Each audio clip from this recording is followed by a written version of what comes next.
Depois de ter encolhido mais de 10% em 2 anos, a construção civil, um dos setores mais afetados pela crise econômica, começa a preparar o terreno para uma possível retomada em 2017, já que os profissionais da área acreditam que a crise no setor possa estar perto do fim. E é para falar mais sobre o assunto que eu converso agora ao vivo, aqui no Jornal da Manhã, com o presidente do Sindicato da Construção Civil de Mato Grosso, o sindicalista Joaquim Santana. Bom dia, obrigado pela sua presença aqui com a gente. Bom dia a todos que nos assistem nesse momento. É com muito prazer que eu estou aqui para poder responder as suas perguntas. Qual é a situação de momento? O que vocês veem enquanto trabalhadores da construção civil sofrendo nesses 2 últimos anos? A situação de momento aqui em 2016, para a gente é uma situação de muita tristeza. A gente vê um grupo de empresários retraídos, bastante retraídos, mantendo no seu quadro de funcionário apenas o necessário para que as empresas não fechem, né? E com uma previsão ainda de que 2017, se o governo liberar recursos, conforme eles estão dizendo, a previsão é de que retoma-se algumas obras e começa a melhorar o setor. Mas é previsão, ainda não está acontecendo. Vamos tentar entender um pouquinho isso que está acontecendo na construção civil.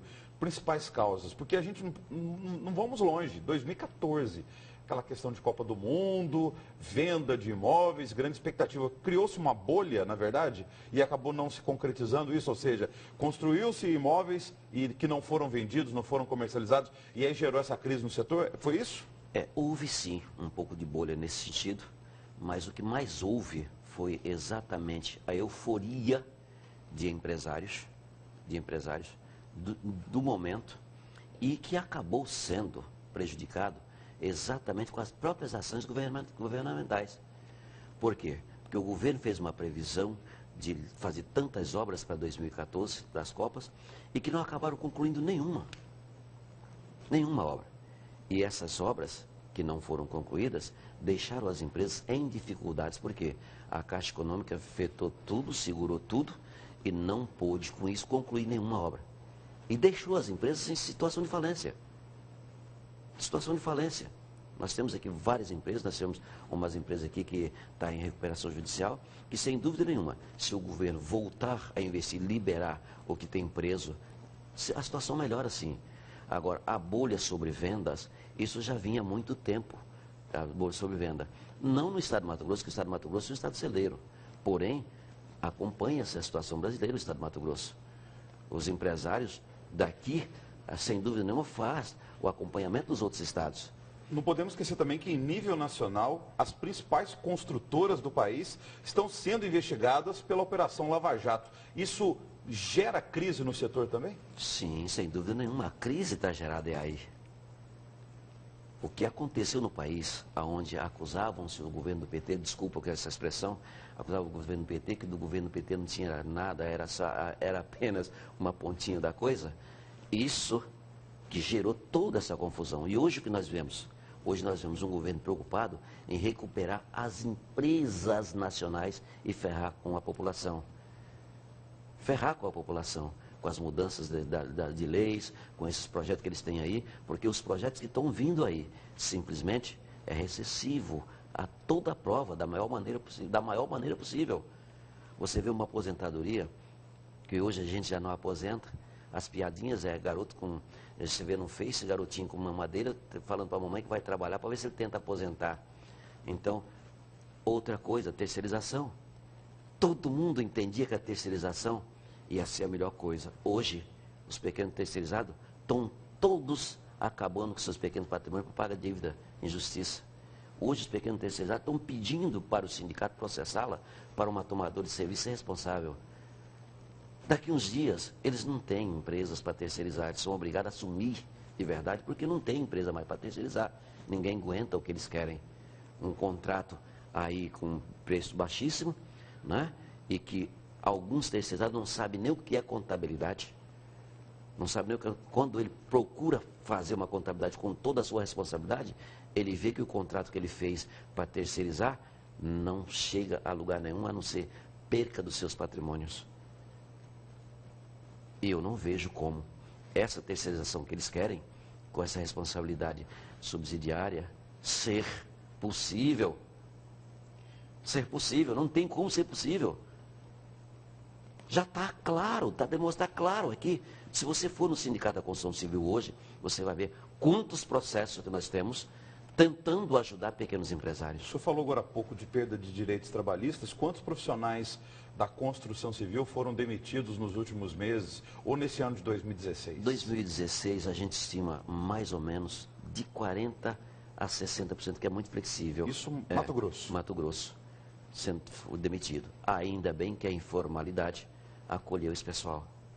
A informalidade. Nós temos sim pessoas com dificuldade, mas quem quer trabalhar ainda está tendo seus biquinhos para fazer. Ou seja, a família está contratando aquele pedreiro, o pintor, exato, sem carteira assinada, mas para um serviço ali de fim de semana, um dia, uma semana, mais ou menos isso. Denúncia forte que eu vou fazer aqui agora. Os próprios empresários estão pegando os trabalhadores sem assinar carteira. Sem assinar carteira, colocando lá para trabalhar sem carteira assinada. Empresas grandes. Eu não vou citar nome aqui. Mas por quê? Não tem condições de pagar os encargos sociais? Não. Qual que é a alegação dos empresários? É simplesmente para burlar lei e impostos mesmo. Como que a gente muda isso no Brasil, presidente? Tomando vergonha na cara, os empresários largando de visar somente eles. De visar a situação do país. Se os empresários hoje tentar investir um pouco do seu capital e largar de esperar somente do capital do governo de empréstimo, as coisas mudam. Mas hoje não se pode colocar um centavo em risco do seu capital. E essa é a situação pior que tem. Reduzir seus lucros, é impossível reduzir lucros. Reduz, sim, a questão salarial do trabalhador, porque nós vamos passar, no ano de 2017 e 2018, com muitos trabalhadores vivendo de piso, que não dá nem para pagar a sua luz. Piso salarial. Piso salarial, que é uma vergonha. O nosso piso é uma vergonha. É qual o valor?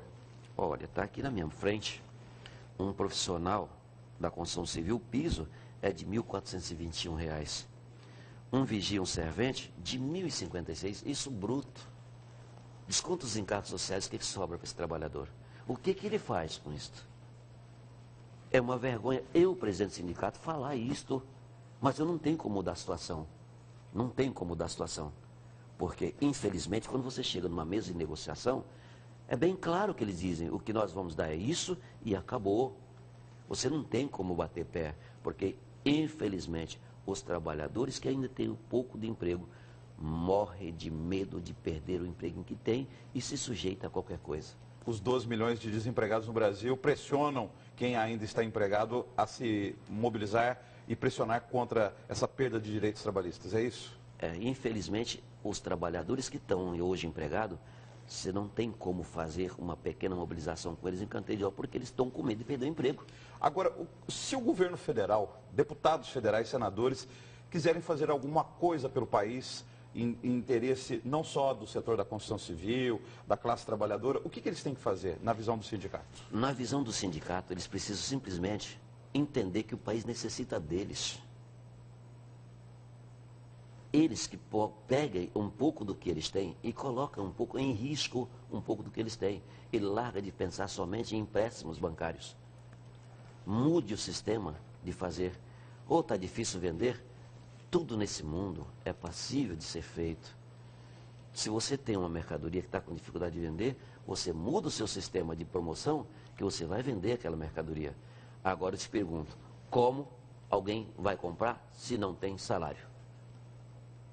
E é o que eles estão acabando. Quem vai consumir nesse país sem dinheiro? Quem vai consumir nesse país ganhando o que não dá conta de pagar uma luz? Hoje, um pedreiro não consegue comprar uma casa de Coab, porque o seu salário não permite. Não permite. É o que eu sempre digo aos empresários, quando na negociação, que é uma vergonha, os próprios construtores não poder comprar uma casa deles.